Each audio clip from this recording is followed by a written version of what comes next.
So here we are, day 2 of BDC, and yesterday was epic until it wasn't. Unfortunately we had a bit of an off and had a bit of a collision.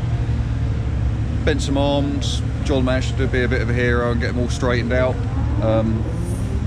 Borrowed some arms off Darren Wiles, thanks Darren Wiles.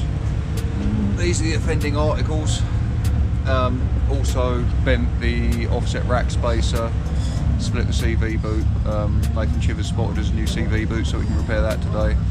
But then when we got the car back on the deck, it looked a bit wonky. Can't really see it at the moment, aside from it being up on the axle stand.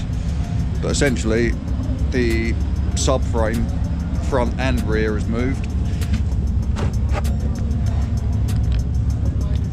And you can see from where we put Torx here along, it's moved quite a bit.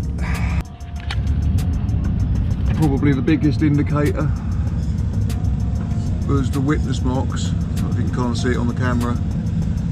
Just to where it's shifted, front and rear.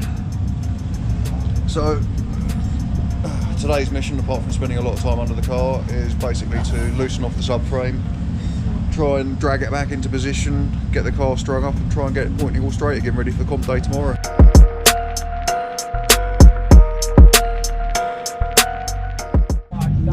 So far we've come up with the most legit idea yet. Basically we've slackened off subframe mounts, slackened off the K-brace at the front. John's making a spider web, and we're going to ratchet strap to hopefully a solid bit of chassis. So I'm going to go backwards, John's going to go forwards, and then hopefully that will straighten up the front end, gun it tight, gun tight, safest, and then we'll work on the back end, hopefully do the same there.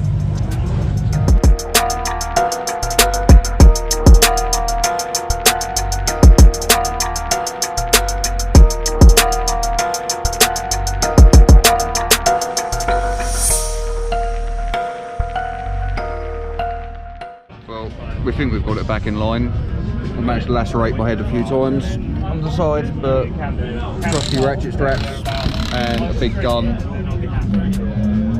Hopefully it's done the trick. Lunchtime update.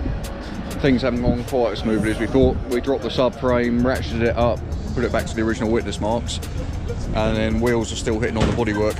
So you can see when you turn that in, it basically eats the rear of the arch, and on the other side the wheel hits the front of the arch. But on closer inspection, as we can see in there, this bit of chassis rail shouldn't really be protruding. So I think where we had damage many years ago, it's now re-bent the chassis rail, and the chassis rail, you can see, comes, you can't really see it on the video, but the chassis rail kind of goes like that off to one side, so that's then kicking everything over and kind of making it impossible to get an alignment on it. So we're now going to take some datum points under the car, measure it, see how far we're out, and then see if we can do something magic with the subframe and try again.